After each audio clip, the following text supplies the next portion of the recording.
नमस्कार, मैं हूं आपके साथ सुकन्या सिंह और आप देख रहे हैं बहस बिहार की। कद्दावर नेता और लालू के 32 साल पुराने साथी रघुवंश प्रसाद सिंह ने आरजेडी से इस्तीफा दे दिया है। ताजा राजनीतिक हालात में बीजेपी, जेडीयू, तेजस्वी और आरजेडी पर हमलावर है। तेजस्वी यादव चुप हैं और ऐसे हालात में बिहार में चाय की दुकान से लेकर चौपाल तक एक ही सवाल चर्चा में है कि क्या रघुवंश को नहीं संभाल पाए तेजस्वी। और आज बहस बिहार की में इसी सवाल पर हम चर्चा करेंगे।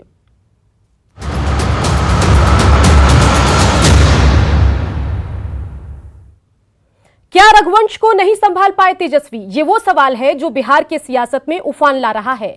लालू के बाद आरजेडी के सबसे मजबूत स्तंभ कहे जाने वाले रघुवंश बाबू ने आरजेडी से इस्तीफा क्या दिया। बिहार की सियासत अलग करवट लेने लगी। एक तरफ महागठबंधन के नेताओं को भरोसा नहीं रहा कि रघुवंश प्रसाद ने लालू का साथ छोड़ दिया है, तो वहीं दूसरी तरफ रघुवंश प्रसाद को लेकर अनाप शनाप बयान देने वाले जेडीयू के नेताओं को अब रघुवंश बाबू एसेट नजर आ रहे हैं। और इन सब के बीच तेजस्वी की चुप्पी भी सवालों के घेरे में है।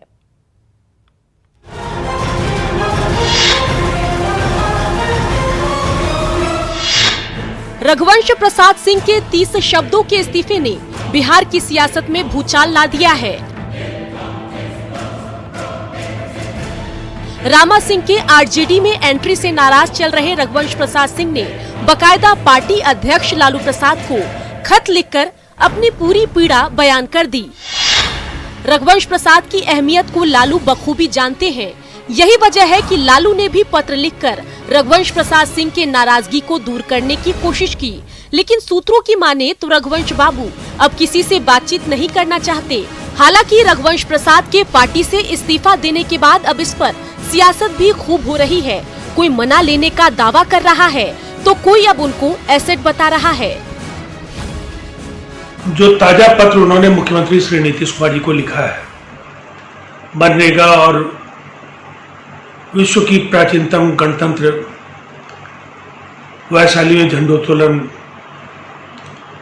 और कई ऐसे सवाल जो जनहित से जुड़े हैं, निसंदेह वार्ता के लिए विचारणीय बिंदु है। आरजेडी की कथा और आरजेडी के वरिष्ठ नेताओं की व्यथा बहुत ही दिलचस्प है। तेज प्रताप वरिष्ठ नेताओं को बारी बारी से अपमानित करते हैं। एनडीए के लोग पहले अपने गिरेबान में झांके, अपने बुजुर्ग नेताओं को अपमानित किया। रघुवंश प्रसाद फिलहाल बीमार हैं और दिल्ली एम्स में उनका इलाज चल रहा है। रघुवंश प्रसाद सिंह पहले भी रामा सिंह के एंट्री पर नाराजगी जता चुके थे, जिसके बाद तेजस्वी खुद उनको मनाने एम्स गए हुए थे, लेकिन रघुवंश नहीं माने। इसके बाद तेज प्रताप यादव और रामा सिंह के बयान ने रही सही कसर पूरी कर दी।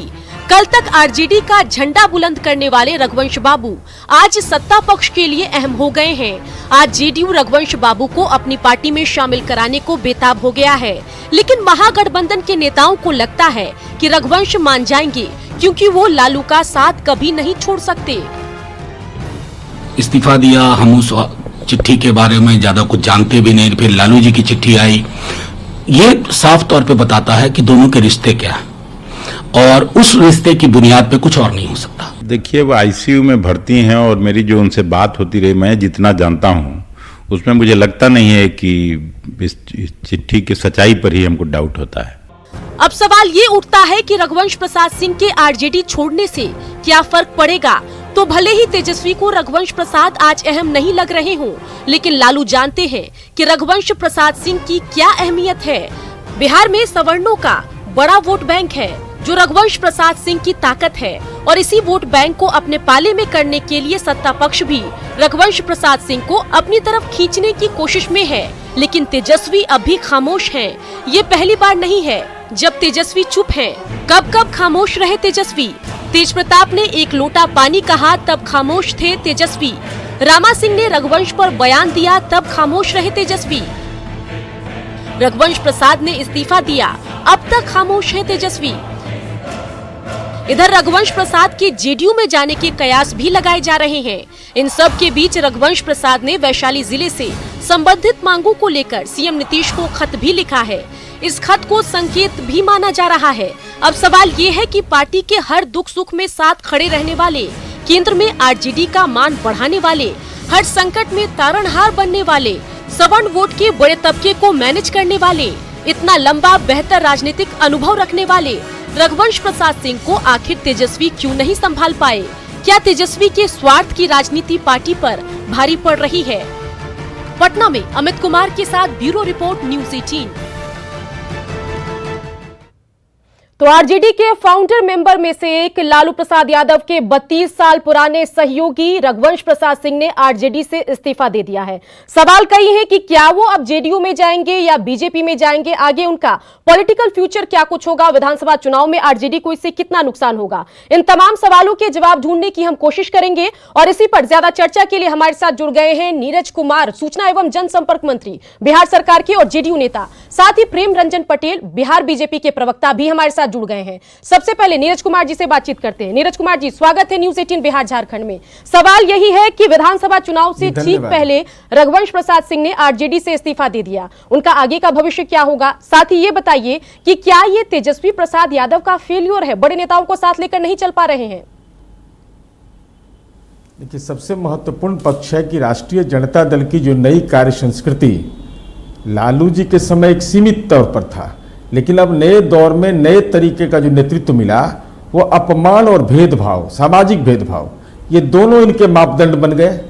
अब आदरणीय रघुवंश साहू का पत्र आपने सुकन्या जी पढ़ा होगा जी, कितनी मार्मिक पीड़ा कि 32 वर्षों तक खड़ा रहा, लेकिन अब नहीं।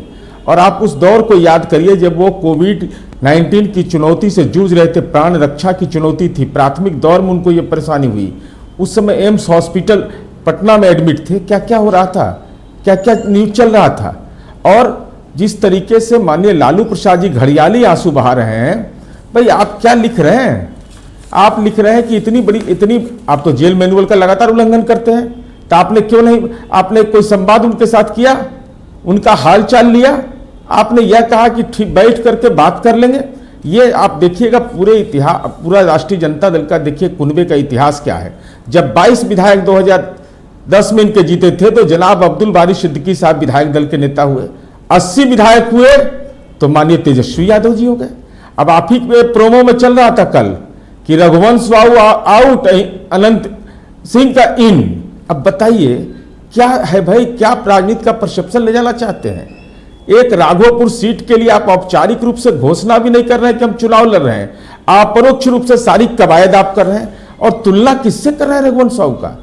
राजनीतिक मतभेद हमारे रहे हैं रघुवंश साहू से, लेकिन रघुवंश साहू ने सार्वजनिक जीवन की जो शुचिता, उनका जो बेबाक टिप्पणी और उनके प्रति जो लोगों का सम्मान का भाव है और उम्र के इस पड़ाव पर मानसिक पीड़ा राजनीति में देना, ये तो बुजुर्गों का सम्मान कहीं से नहीं कहलाता है। मुझे टिप्पणी करने का अधिकार नहीं है, लेकिन जो राष्ट्रीय जनता दल के नेता माननीय तेजस्वी यादव, अब तक आपकी जुबान खामोश क्यों है? बिल्कुल, सवाल नीरज कुमार जी, प्रेम रंजन पटेल बीजेपी प्रवक्ता भी हमारे साथ जुड़े हुए हैं। प्रेम रंजन पटेल जी, प्रधानमंत्री से लेकर बीजेपी के तमाम बड़े नेता यहां पर रघुवंश प्रसाद सिंह का हालचाल जान रहे हैं, उनसे फोन कर रहे हैं, लेकिन तेजस्वी यादव की तरफ से कोई बयान नहीं आया। वहीं तेज प्रताप से जब बात की जाती है तो वो कहते हैं कि समंदर से एक लोटा पानी निकल गया तो उससे पार्टी को कोई फर्क नहीं पड़ता। क्या कुछ आप कहेंगे, क्या इसके पीछे वजह देखते हैं? अब देखिए सुकन्या जी, रघुवंश बाबू कर्पूरी ठाकुर के जमाने के नेता हैं, उनके साथ उन्होंने काम किया है और उन्होंने अपने पत्र में लिखा है कि मैं कर्पूरी जी के मरने के बाद और आपके साथ, आपके पीछे पीछे मैं लगातार चलता रहा 32 वर्षों तक। और लालू जी के साथ, लालू जी का एक समन्वय का रिश्ता था, एक समान का रिश्ता था, एक समान काम करने का भाव था। लेकिन अब तेजस्वी यादव और रघुवंश बाबू में काफी अंतर है। तेजस्वी यादव उनका सम्मान नहीं करते, वो एक पुराने नेता है, दिग्गज नेता है, तपे तपाए नेता है। और रघुवंश बाबू को तो मैं कहूंगा कि वो काजल की कोठरी में राष्ट्रीय जनता दल जैसे पार्टी में रह करके भी अपनी बेदाग छवि को बनाए रखे और वहां से वो कह सकते हैं कि राजनीति में अगर संत व्यक्ति कोई होता है तो ऐसे संत व्यक्ति है, उनके ऊपर किसी प्रकार का कोई दोषारोपण नहीं कर सकता है। बेबाक टिप्पणियां करते हैं, बोलते हैं, लेकिन उसके बावजूद जो है से उनके ऊपर कोई आक्षेप या आरोप नहीं लगा सकता है। लेकिन वह जब बीमार होते हैं तो कोई राष्ट्रीय जनता दल का व्यक्ति उनको पूछने तक नहीं जाता है, उनका कोई सुध नहीं लेता है, उनका हालचाल कोई नहीं जानता है। प्रधानमंत्री नरेंद्र मोदी जी, भारतीय जनता पार्टी के लोग, जदयू के लोग उनके हालचाल पूछते हैं, उनके स्वास्थ्य की जानकारी लेते हैं। आज क्या कारण है कि अस्पताल से जो है से और एम्स दिल्ली में भर्ती हैं, अपने स्वास्थ्य का इलाज करा रहे हैं और वहां से चिट्ठी लिखते हैं, कितने मर्माहत होंगे, कितने उनके अंदर पीड़ा होगा। उनके सामने एक बेदाग छवि के व्यक्ति के सामने, एक आपराधिक छवि के व्यक्ति को उनके सामने ला करके खड़ा किया जाता है, जो लगातार जिसके खिलाफ संघर्ष करते रहे हैं, जिसके खिलाफ लगातार लड़ते रहे, और ऐसे व्यक्ति को उनके सामने ला करके खड़ा कर दिया जाता है, तो उनकी कितनी पीड़ा होगी इसी से अंदाजा लगाया जा सकता है। इसलिए उन्होंने इसी पीड़ा को सहन न करते हुए उन्होंने इस्तीफा करने का जो है मन बनाया। तो चलिए, अच्छी बात यह है कि विजय प्रकाश आरजेडी के प्रवक्ता भी हमारे साथ जुड़ गए हैं। विजय प्रकाश जी, सबसे पहला सवाल तो आपसे बनता था, लेकिन अभी आपसे पूछ रहे हैं कि आखिर क्या वजह है कि रघुवंश प्रसाद जैसे बड़े नेता को संभाल नहीं पाए तेजस्वी यादव, और वो भी विधानसभा चुनाव से ठीक पहले? बड़ा झटका है आरजेडी के लिए, क्या कहेंगे इस पर आप? नहीं, कहाँ यह सब मामला है। ये लोग सिर्फ जो है खिलाड़ी पुलाव बनाने का काम कर रहे हैं। रघुवंश बाबू और आदरणीय लालू प्रसाद यादव जी के दोनों पत्र के माध्यम से बात हो गई, ऐसा कोई बात नहीं है। ये लोग झूठ के हल्ला गुल्ला करने में लगे हुए हैं। कल तक जो है बहुत खराब आदमी थे रघुवंश बाबू, और रामा सिंह बहुत अच्छे आदमी थे। आज जो है ये लोग बोलने का काम कर रहे हैं, इसमें कोई दम नहीं है, बेकार इस पर बहस ही बेकार करवा रहे हैं। चलिए, बहस आप मान रहे हैं बेकार है, लेकिन छोटी से छोटी बात पर ट्विटर पर अपनी राय रखने वाले तेजस्वी, साथ ही मीडिया के सामने भी हर बात पर अपनी सफाई देने वाले तेजस्वी यादव इस मुद्दे पर चुप क्यों है? नहीं, यहाँ जो है आदरणीय लालू यादव जी बात कर रहे हैं पत्र के माध्यम से, तो बीच में ये लोग 3 न 13 अपना घर देखने में चिराग पासवान को पहले संभाले न, कि चिराग पासवान जी 143 पर जो चुनाव लड़ने के लिए तैयार है, उनके बारे में क्या बोलना है। नीतीश कुमार जी अभी तक जो है बात नहीं कर पाए चिराग पासवान से, एक घटक दल से, उन पर बहस क्यों नहीं होती है।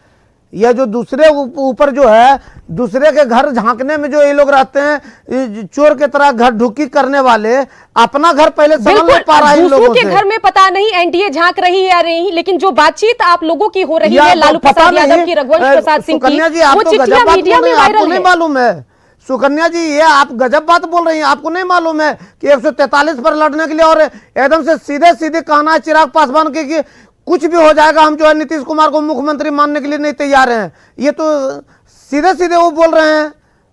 चलिए, लेकिन आज के डिबेट का मुद्दा ये है कि ये लोग अपना घर नहीं देखता है, दूसरे के घर देखने के लिए चला है, ताक झाक करने, चोरी उचक्का करने का काम करते हैं। अपना घर पहले संभाले, दूसरे के घर के बारे में क्या चिंता है। हमारे नेता आदरणीय लालू यादव जी रघुवंश बाबू से पत्र के माध्यम से बात कर रहे हैं। चलिए, ये जरा बताइए विजय प्रकाश जी कि रमा सिंह की एंट्री से दिक्कत है रघुवंश प्रसाद सिंह को, आकर तेजस्वी यही क्लियर कर दे कि रमा सिंह की एंट्री नहीं होगी, यही बोल दे, इसी से शायद संतोष मिल जाए रघुवंश प्रसाद सिंह को, ये बोलने में क्या दिक्कत है? अच्छा, ये बात आप हमको बताइए, जितने आदमियों को ये लोग ले जा रहे हैं, तो भारतीय जनता पार्टी क्यों कह रहे हैं कि जेडीयू अपने मन से एंट्री राजद के एमएलए का करवा रहा है, मैं जो है एक भी सीट नहीं छोड़ूंगा, एक भी सीट नहीं छोड़ूंगा, जितने को लाया है मैं जो है अपना उम्मीदवार खड़ा करूंगा। उसके बाद जो है ये लोग ऐसा क्यों किए हैं? तो इनके यहाँ तो घटक दल में ही दर्द है, मेरे दल में दर्द हो सकता है, लेकिन इनके घटक दल में जो महागठबंधन जिसके बल पर नरेंद्र मोदी जी के बल पर ये चुनाव लड़ना चाहते हैं। अच्छा, ये एक और सवाल का जवाब दे दीजिए विजय प्रकाश जी कि राघोपुर सीट से तेजस्वी यादव की ऐसी क्या इनसिक्योरिटी है, ऐसा क्या डर है कि उन्हें लगता है कि बिना रमा सिंह की एंट्री के उनको सीट बचाना उनके लिए मुश्किल हो जाएगा? क्या अपने काम से वो आश्वस्त नहीं है? क्यों संजय जायसवाल जी बोले कि जो एंट्री करवा रहे हैं वो समझे हम भारतीय जनता पार्टी एक भी सीट नहीं छोड़ने का काम करेंगे? क्यों ऐसा बोले? इसका जवाब दे भारतीय जनता पार्टी, इसका जवाब दे। नीरज जी बैठे हुए हमारे बड़े भाई वहां पर बैठे हुए सामने में दे कि आप जो एंट्री करवाए उस पर जो है संजय जायसवाल क्यों सवाल खड़ा किया है।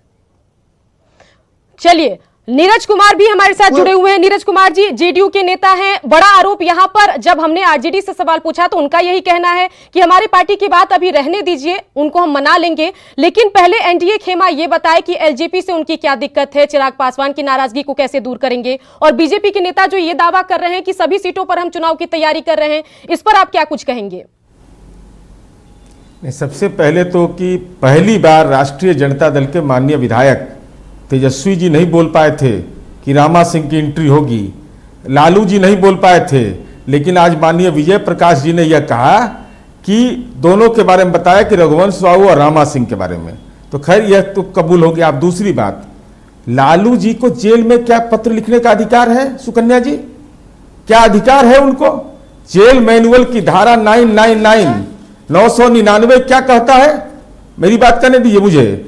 यह कहता है कि letters should also refer to private matters and no reference shall be made to jail administration or discipline to other prisoners or to politics।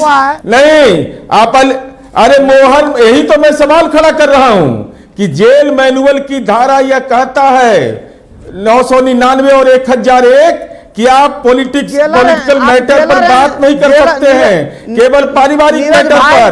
तो ये जेल अधीक्षक ने अगर किया है तो ये गुनाह। नीरज भाई, आप जेलर हैं क्या? जेलर हैं क्या? कब नौकरी लगी आपका जेलर में? हम लोग चरवाहा विद्यालय में पढ़ के आए हैं। कब आपका नौकरी लग गया जेलर में? मैनुअल है ये। कब आपका नौकरी लग गया जेल में? फर्जी है? अरे हम बता नहीं, आप कब लगा? फर्जी फर्जी कैसे कहेंगे? हमने पत्र लिखा, फर्जी क्यों कहेंगे? जेल फर्जी तो फर्जी भाषा आप लोग निकालने का काम करते हैं। जेल, तिहाड़ जेल, नहीं नीरज जी, जेल, गलत बयानी मत कीजिए, लोगों को दिग्भ्रमित मत कीजिए।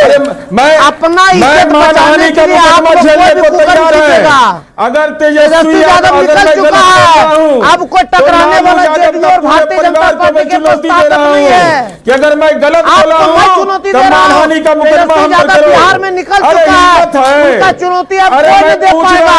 है हिम्मत तो कहिए आप नीतीश कुमार जी को बात करने के लिए, नीतीश कुमार को बात करने के लिए कहिए। हिम्मत अपराधी जिसमें अनंत सिंह के पास हाथ जोड़ते थे, उसमें अनंत सिंह अपराधी नहीं थे। तोड़िएगा, अरे जिसमें अनंत सिंह के पास हाथ जोड़ते थे अपराधी नहीं थे। आप अनंत सिंह अपराधी नहीं थे, जिसमें हाथ जोड़ते थे, बड़ा बड़ा टोप लगाकर उनके पास प्रणाम करने के लिए जाते थे। और 1001 पड़ गया आपको। अरे हमें बताइए ना, मूल विषय पर आइए। पटेल बीजेपी के प्रवक्ता भी हमारे साथ बने हुए। प्रेम रंजन पटेल जी, जब सवाल आरजेडी से होता है तो ऐसा लगता है कि बीजेपी के सभी सवालों का वो जवाब देना चाहेंगे, और जब बीजेपी से सवाल किया जाता है तो उल्टा जवाब जो है यहाँ पर आरजेडी के सवालों का बीजेपी देना पसंद करती है। इन सबके बीच एक सवाल इन्होंने उठाया है कि दिक्कत दोनों पार्टियों में है, एनडीए में भी दिक्कत चल रही है। एक तरफ जेडीयू और बीजेपी में सीट को लेकर दिक्कत चल रही है, वहीं एलजेपी क्या एनडीए के साथ चुनाव लड़ेगी, इसको लेकर भी पशु की स्थिति है। चिराग पासवान के तेवर तल्ख हैं, क्या कुछ आप कहेंगे? पहले अपने गठबंधन को मजबूत करेंगे या अभी आप ताजा स्थिति में सिर्फ आरजेडी पर निशाना साधेंगे? ये बताइए कि क्यों जो मैं बोलूं, मुझे बोलने के लिए कह रही है जी। ये सवाल बीजेपी के प्रवक्ता प्रेम रंजन पटेल जी कहीं कोई दिक्कत नहीं है, एनडीए में सब कुछ ठीक ठाक है। आप पहले जान लीजिए कि एनडीए में कहीं कोई प्रॉब्लम नहीं है। हमने नेता घोषित कर दिया है कि हम नीतीश कुमार के नेतृत्व में जाएंगे। आपको तेजस्वी यादव को कोई नेता मानने को तैयार नहीं है। मांझी जी तेजस्वी यादव को नेता नहीं मान रहे थे और आप लोग जबरदस्ती कर रहे थे कि नीतीश हम लोग जो है तेजस्वी के नेतृत्व में चुनाव लड़ेंगे। मांझी जी आपको छोड़ के चले गए, कुशवाहा मानने को तैयार नहीं है, आपको बिहार की पार्टी मानने को तैयार नहीं है। कांग्रेस कह रही कि 80 सीटें लड़ेंगे, तेजस्वी कह रहे हैं कि 150 सीट से कम नहीं लड़ेंगे। पहले आप तो फरिया लीजिए, इसीलिए आपका विधायक कुल भागदड़ मचा हुआ है। विधायक भाग गया, 7 विधायक आपका भागा है, 5 एमएलसी भागा है। अभी आप संभाल नहीं पाइएगा, अभी कितना विधायक भागेगा? देखते रहिए, चुनाव की घोषणा होने दीजिए, उसके बाद जो है संभाल नहीं पाएगा। आप किसी को संभाल नहीं पाइएगे। रघुवंश बाबू जैसे दिग्गज नेता भागे, किसी का सम्मान करते हैं क्या? किसी का जो ऐसे पुराने प्रतिष्ठित नेता का आप सम्मान करते हैं क्या? ये बताइए कि तेजस्वी और रघुवंश प्रसाद सिंह पे कुछ मुद्दों को लेकर दिक्कत थी, चाहे सवर्ण आरक्षण का मुद्दा हो या फिर जगदानंद सिंह को प्रदेश अध्यक्ष बनाने का मसला हो। उनको राज्यसभा जाने की उम्मीद थी कि शायद उनको राज्यसभा भेज दिया जाए, लेकिन वहां भी नहीं भेजा गया। अमरिंदर धारी और प्रेमचंद गुप्ता को भेज दिया गया। इसके अलावा अब रामा सिंह की एंट्री से उनको दिक्कत होने लगी और ऐसा लगा कि स्थिति आउट ऑफ कंट्रोल हो गई, इसलिए अस्पताल से ही उनको अपने इस्तीफे की घोषणा करनी पड़ी। ऐसी क्या प्रॉब्लम आ गई कि उनकी किसी बात को आप लोग सुनने को तैयार नहीं थे? एक के बाद एक खून का घूंट पीकर आरजेडी में बरकरार रहे, लेकिन आखिर में रमा सिंह की एंट्री के बाद लगा कि अब उनके सब्र का बांध टूट गया है। क्या कहेंगे? आपको तो बिहार नकार चुका था, जनता नकार चुका था, आप क्यों जो गोड़ पड़ के नीतीश कुमार के साथ गए थे? कल अनंत सिंह को ये लोग शामिल करने के लिए अनंत सिंह ने क्या कहा कि मैं आरजेडी से लड़ूंगा, तेजस्वी यादव को मुख्यमंत्री बनाऊंगा। अब इनको जनता पर भरोसा नहीं है, इनको अपराधी पर भरोसा है, बाहुबलियों पर भरोसा है, आपराधिक तत्व के लोग, ऐसे असामाजिक तत्व के लोगों पर भरोसा है। अब उन्हीं पर है। पहले बूथ लूटते थे, पहले लोगों का जो ऐसे बूथ लूट करके वोट लूट करके बनते थे, आज भी उन्हीं लोगों को लाना चाहते हैं। वैसे लोगों से दहशत पैदा करना चाहते हैं। 15 साल बिहार भुगता है, क्या दहशत था, क्या आतंक था, क्या भय था। अब जनता भी उस बेटियों के साथ झांसे में नहीं जाने वाली है, जनता उस भय में नहीं जाने वाली है, उस भय से बिहार निकल चुकी है। चिंता मत कीजिए, बिहार की जनता तैयार है आपसे बताने के लिए। कितना भी अपराधी को ले आइए, कोई लाभ नहीं होने वाला है। चलिए प्रेम रंजन पटेल जी, कुछ अहम सवाल पूछ लेते हैं विजय प्रकाश जी से। विजय प्रकाश जी, ये बताइए कि तेजस्वी यादव सीधे सीधे कब बात करेंगे यहाँ पर रघुवंश प्रसाद सिंह से? कब उनकी जो दिक्कतें हैं या जो उनका मनमुटाव है उसको दूर करने की कोशिश करेंगे, या तेजस्वी यादव छोड़ देंगे, बात ही नहीं करेंगे इस पूरे मसले पर? पार्टी में ना उनको दिक्कत है, इन लोगों को मजा आ रहा है। सिर्फ पहले बतावे चिराग पासवान का बद से बदतर स्थिति क्यों है? चिराग वाला पासवान जी, बिल्कुल बिल्कुल, ये बताइए विजय प्रकाश जी, चिराग का सवाल तो अभी मैं पूछूंगी जेडीयू से, लेकिन आप ये बताइए कि तेजस्वी कब बात करेंगे रघुवंश प्रसाद सिंह से? वो पूछिए या जाने देंगे? एक सवाल का सीधा जवाब दीजिए, क्या तेजस्वी पूरे मामले पर बात करेंगे या रघुवंश प्रसाद सिंह को अपने फ्लो में जाने देंगे? ये जरा बताइए। जी नहीं, हमारे नेता आदरणीय लालू यादव जी पत्र के माध्यम से बात कर रहे हैं, कहीं कोई बात नहीं है। यह सब जो है बेकार का बात है, इस पर कोई बहस का जरूरत नहीं है। इन लोगों को चिंता है कि रघुवंश बाबू, कल तक रघुवंश बाबू खराब थे, आज अच्छे इन लोग को लगने लगे हैं। फिर रघुवंश बाबू वही बात बोलेंगे, देखिएगा 10 दिन के बाद कि जेडीयू से उनको कभी पटा है क्या? नीतीश कुमार जी से कभी वो मरते दम तक नहीं जाएंगे जेडीयू में। नीतीश कुमार से उनको जो है कोई लेना देना नहीं कभी रहा है। चलिए नीरज कुमार जी, आखिरी सवाल आपसे कि यहाँ से तो उन्होंने आरजेडी से इस्तीफा दे दिया है रघुवंश प्रसाद सिंह ने, लेकिन अब अहम सवाल है कि क्या वो बीजेपी में जाएंगे या फिर जेडीयू में जाएंगे? क्या कहेंगे नीरज कुमार जी, आप तक क्या कुछ इंफॉर्मेशन है या क्या कुछ आप शेयर करना चाहेंगे? देखिए, मेरा न्यूज 18 पर आरोप यह है कि राष्ट्रीय जनता दल का 2 मापदंड है। उसको जो है रघुवंश बाबू का गुनाह ये है, उन पर आपराधिक मामला नहीं है तो उनको दरकिनार करो। तेज प्रताप यादव रांची जाएं, वो क्वारंटीन नहीं होंगे, लेकिन दलित महिला विधायिका क्वारंटीन होगी तो राष्ट्रीय जनता दल की आवाज नहीं निकलती है, ट्वीट नहीं आता। चलिए, दावा आरजेडी ये कह रहा है कि ऑल इज वेल है, रघुवंश प्रसाद सिंह को लालू प्रसाद यादव मना लेंगे, सब ठीक है। और एनडीए का दावा यह है कि रघुवंश जैसे अच्छे साफ छवि के नेताओं का अब आरजेडी में काम नहीं रह गया है। औपचारिक यहाँ पर इस्तीफा तो दे दिया है रघुवंश प्रसाद सिंह ने, लेकिन अब देखना होगा कि आगे वो क्या पॉलिटिकल जो है रास्ता अख्तियार करते हैं। क्या बीजेपी में जाएंगे, क्या जेडीयू में जाएंगे? सवाल कई हैं और वक्त के साथ इन सवालों के जवाब मिलने की पूरी संभावना है। और इसी के साथ तमाम गेस्ट जो हमारे साथ जुड़े थे उनका शुक्रिया। और इसी के साथ इसमें इतना ही, इस डिबेट में इतना ही। और बने रहिए न्यूज 18 बिहार झारखंड के साथ, क्योंकि लगातार चलता रहेगा खबरों का सफर।